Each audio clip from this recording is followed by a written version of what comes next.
700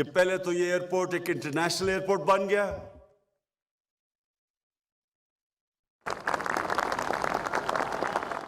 یہ سکردو کے لوگوں، یہ آپ کے لیے میں کہنا چاہتا ہوں کہ میری آج بات یاد رکھنا. وقت ثابت کرے گا کہ اس سکردو کے ایئرپورٹ کو انٹرنیشنل ایئرپورٹ بننے سے جو آپ سب کی زندگیوں میں تبدیلی آنے والی ہے وہ بھی آپ تصور نہیں کر سکتے، میں کر سکتا ہوں.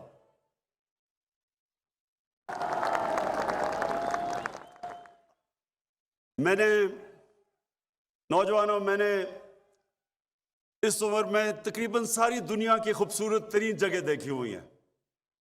آسٹریا، سوئٹزرلینڈ،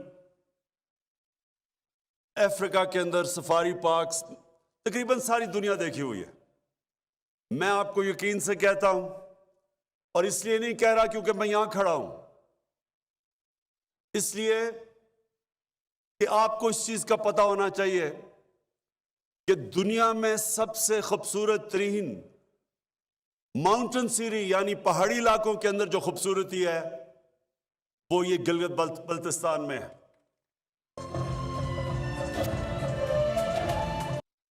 ابھی تک لوگوں کو پتہ نہیں ہے اس کا.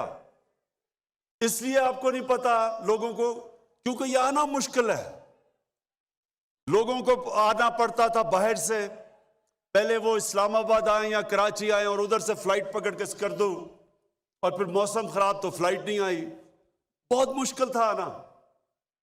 اب جو آپ کا انٹرنیشنل ایئرپورٹ بن گیا ہے، میں پہلے پیشن گوئی کرتا ہوں کہ سب سے پہلے آئیں گے بیرون ملک پاکستانی جو اپنی چھٹیاں اور گرمیوں کی چھٹیاں باہر گزارتے تھے اور جگہوں پہ، خاص طور پہ جو یورپ، انگلینڈ، امریکہ میں پاکستانی رہتے ہیں.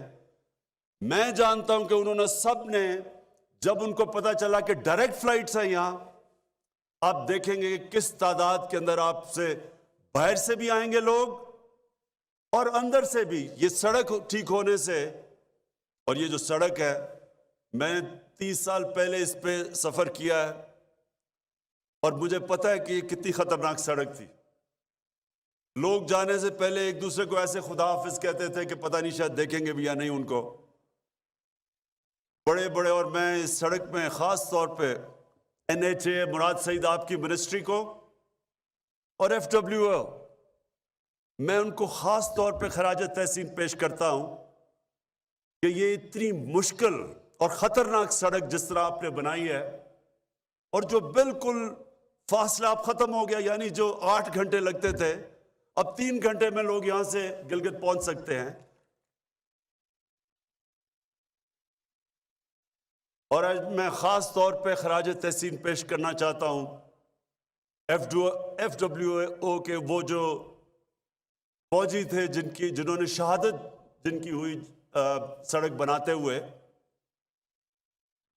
اور جس طرح آپ نے جن حالات میں وہ سڑک بنائی، اور جس طرح تو FWO اور NHA، میں آپ کو واقعی آج سارے لوگوں کی طرف سے، یہ سارے گلگت بلتستان کے لوگوں کی طرف سے آپ کا شکریہ ادا کرتا ہوں. اب میں صرف آپ کو بتانا چاہتا ہوں کہ ٹورزم یہ کتنا بڑا پاکستان کا اثاثہ بن سکتا ہے. ٹورزم، اب سوئٹزرلینڈ لے لیں، سوئٹزرلینڈ آدھا ہے گلگت بلتستان کے مقابلے میں، اور صرف سوئٹزرلینڈ سے جو وہ ٹورزم سے پیسہ بناتے ہیں وہ تقریباً $70 ارب ہے. اب لوگوں کو نہیں سمجھ آئے گی $70 ارب کیا ہے. یہ سمجھیں کہ جو پاکستان ساری سال کی ایکسپورٹ کرتا ہے وہ $30 ارب ہے.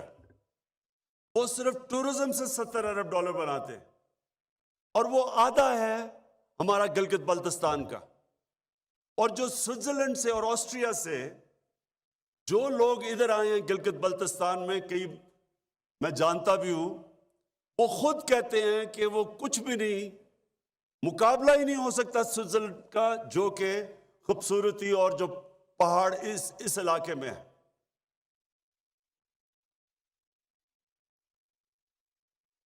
اس کا مطلب کیا؟ گرمیوں کے اندر، گرمیوں میں آپ یہ دیکھیں گے کہ پاکستان اپنے ہمارے سارے باقی گرم علاقوں سے، پنجاب سے، سندھ سے، پختونخوا سے، گرم علاقوں سے آپ دیکھیں گے یہاں کس تعداد میں لوگ آئیں گے، کیونکہ اب سڑک آپ کی بہت آسان ہو گئی ہے۔ اور پھر آگے جو چیف منسٹر صاحب نے ابھی اناؤنس کیا، آگے بھی جو ہم اب کنیکٹ کر رہے ہیں گلگت یہ سکردو کو اور آزاد کشمیر سے راستہ آپ کا چھوٹا ہو جائے گا، وہ بھی آگے سڑکیں بن رہی ہیں۔